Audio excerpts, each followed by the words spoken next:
Hello guys! Good morning, good morning. Welcome back to my channel. For today's video, mag-update price tayo nitong aking new collection na quarter dollar na commemorative coin. Ito po ay year 1776 to 1976. Ito po ay quarter dollar US coin. Yan po siya. So ating alamin muna kung ano ang kanyang composition. Ang composition po ng ating coin ay itong coin na to ay issuer ay USA o United States. Ang kanyang type is circulating commemorative coin. So commemorative coin po ito, year 1976, ang value po niya is quarter dollar o 25 cents. Tapos kapag i-convert natin yung dollar na 25 cents into Philippine coin nga is 14 pesos. Ang currency po niya ay dollar at ang kanyang composition ay copper, nickel clad copper. Ang weight niya is 5.67 gram, diameter is 24.3 mm at ang kanyang thickness ay 1.75 mm. Ang kanyang orientation ay coin alignment at ang references po niya ay TM number 204, Schoon number 205, PCGS number 5896, 5897. Issue po siya ng 200th anniversary of the United States Declaration of Independence Day, 1776 to 1979. Ang obverse po niya, the portrait and left profile of George Washington, the first president in the United States from 1789 to 1797. Is accompanied with the motto "In God We Trust" and surrounded with the lettering "Liberty".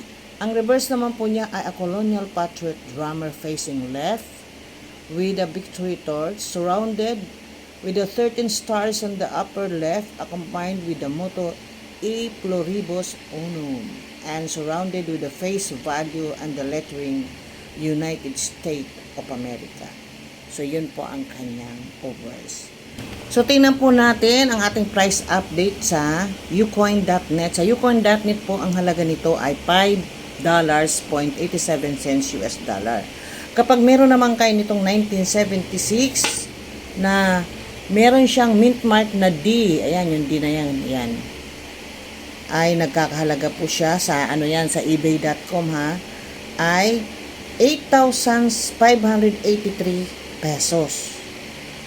Kapag naman ang inyong coin, malay mo meron kayong coin diyan na silver na 1776 to 1976 na ang mint mark ay S tapos ang composition niya ay silver. Wow na wow, ang laki ng halaga is $19.200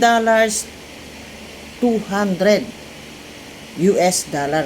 Yan po ang kanyang price update kapag meron kayong silver. Baka may nakatago kayo nito dahil ito ay marami siyang marami siyang klase. Meron siyang silver, meron naman siyang no mint mark. Kapag no mint mark naman, ayon sa ebay.com, tingnan natin sa no mint mark sa ebay.com. Kapag no mint mark po ang ating 1776 na quarter dollar bicentennial ay 57,221.33. Wow, ang mahal.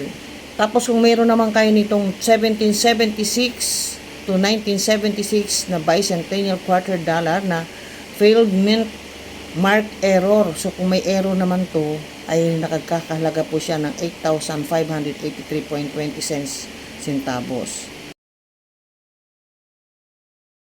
Kapag po ang inyong coin na ganito ay letter D din ang mint mark, bicentennial quarter, mint error, circulated, upgraded, ay 500 pesos. So, depende po sa coin nyo kung ano yung klase ng error mo at silver ba yung coin mo. Kapag silver po ang coin nyo, napakalaki po ng halaga dahil nagkakalaga po siya ng